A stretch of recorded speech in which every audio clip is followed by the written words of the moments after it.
34. So this is the Uvil 34, made in East Germany, the DDR.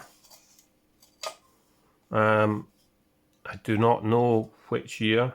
Obviously it's post-war. The previous iteration of this was called the Uvil 33, which was issued to German army, etc. in World War II. You will see some of these advertised online as being from that period. They are not. Like this Svea 123, it has a windshield and two what you could call pans, but they're tiny, you wouldn't use them for anything.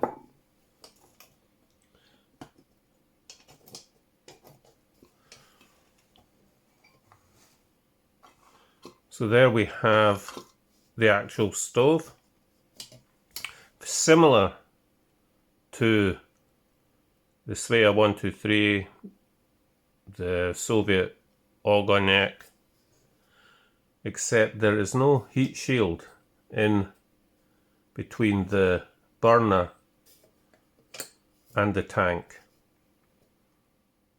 There is handy little tabs here where we could fit on one, if we could get a brass plate with a hole in it, and I am seriously considering that.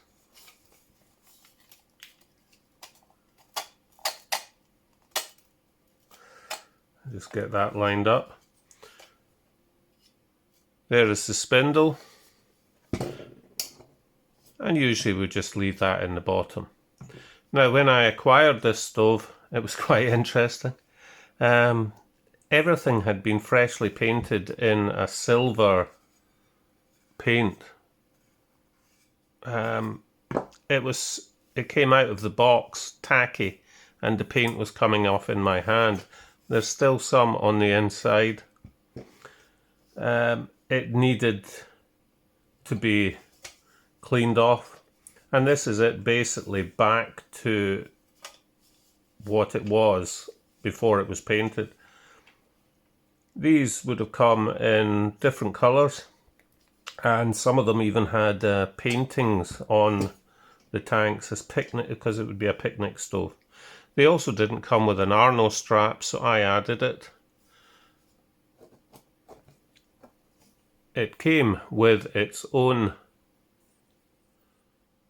metal filler, and if we can GB with the cross, and this is the spares, the spanner and key, one pricker, a selection of spare washers, graphite packing,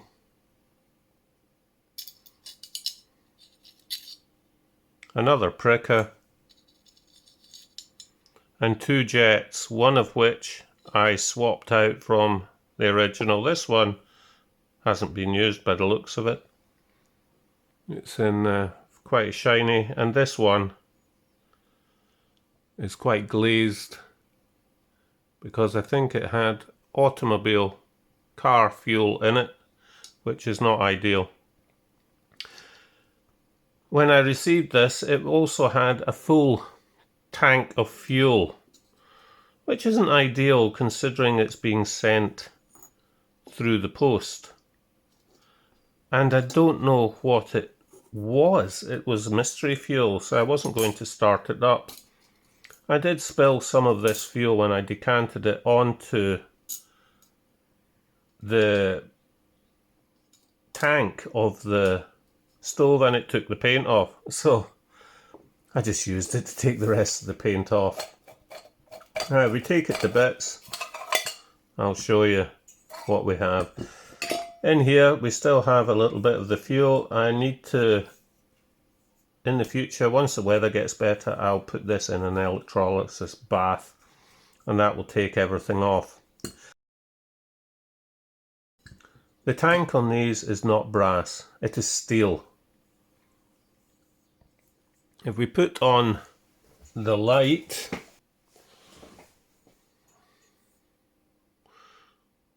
we can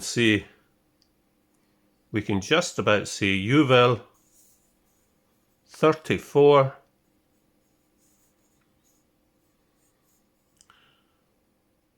Noor voor benzine, and Gustav Bartel's stamp.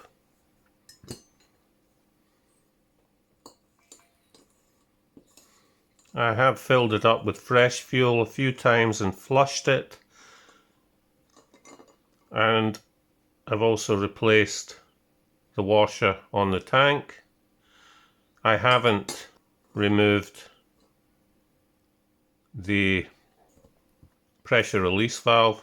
Everything can be removed using this, and you can also tighten up and remove the fuel cap. If we take off the bell,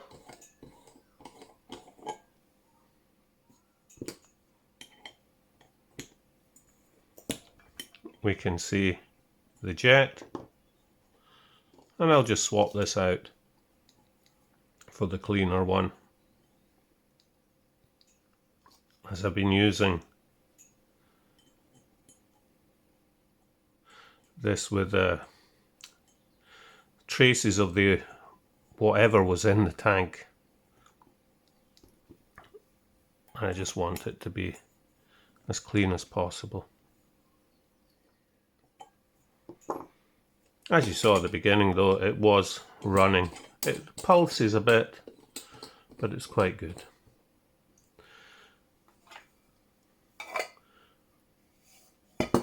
Now, like the Svea, we have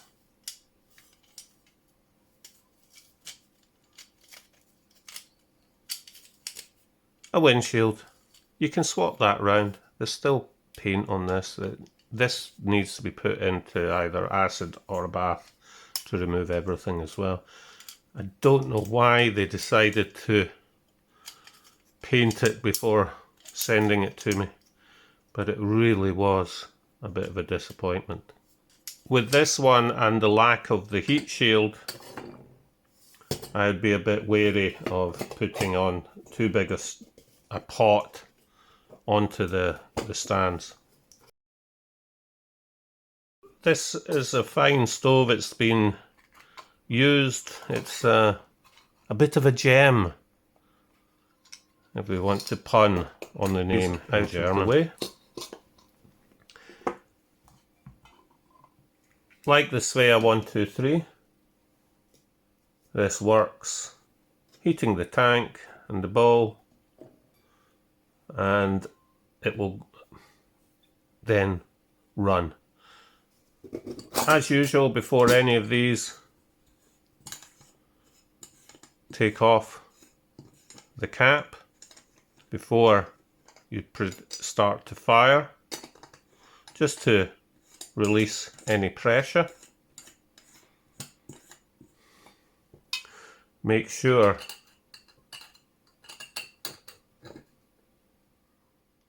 the stove is off.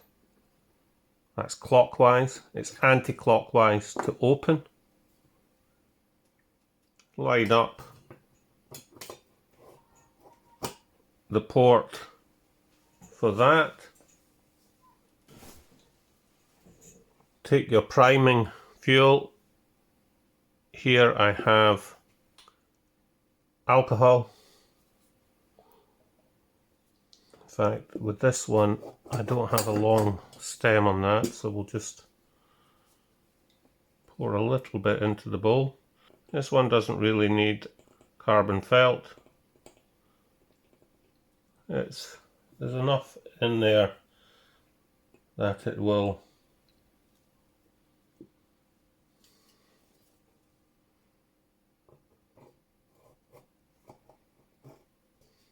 be able to hold and light and pressurize. Using whichever method down, or if you have a longer match through there, this one I'm putting through here, like the alcohol.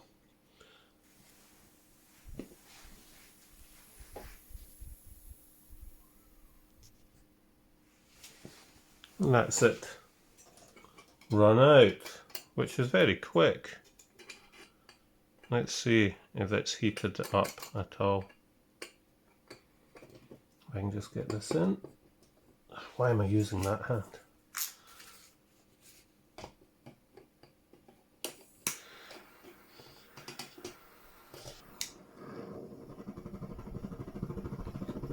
And there we have it.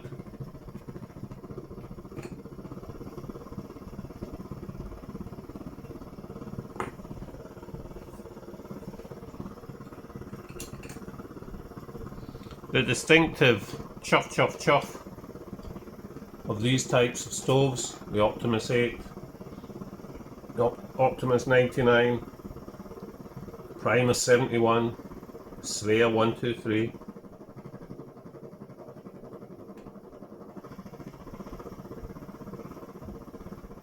Now before, this had a lot of pulsing. There's still a yellow flame.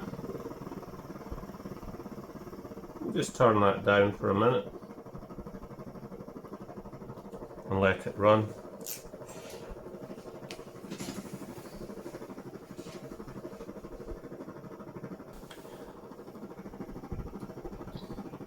And don't leave the key in it, it will heat up.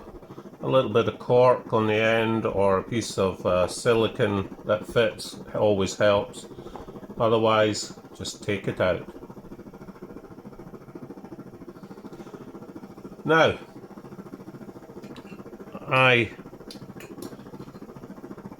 these are my favourite, not this stove in particular, but these types of stoves are my particular favourite. The ones where you just use heat to pressurise the tank.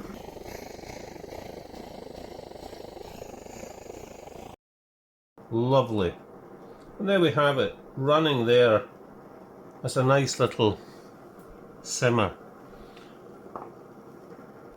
Now, as far as I know, the original Gustav Bartel factory was taken as war booty at the end of World War II, and that's why you get so many stoves similar to this one. But then again, this and its predecessor, the 33, are probably copies of earlier Swedish stoves.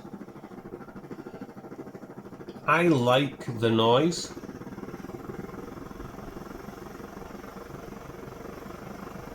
But you would be able to put a silent damper on this, although you probably have to change the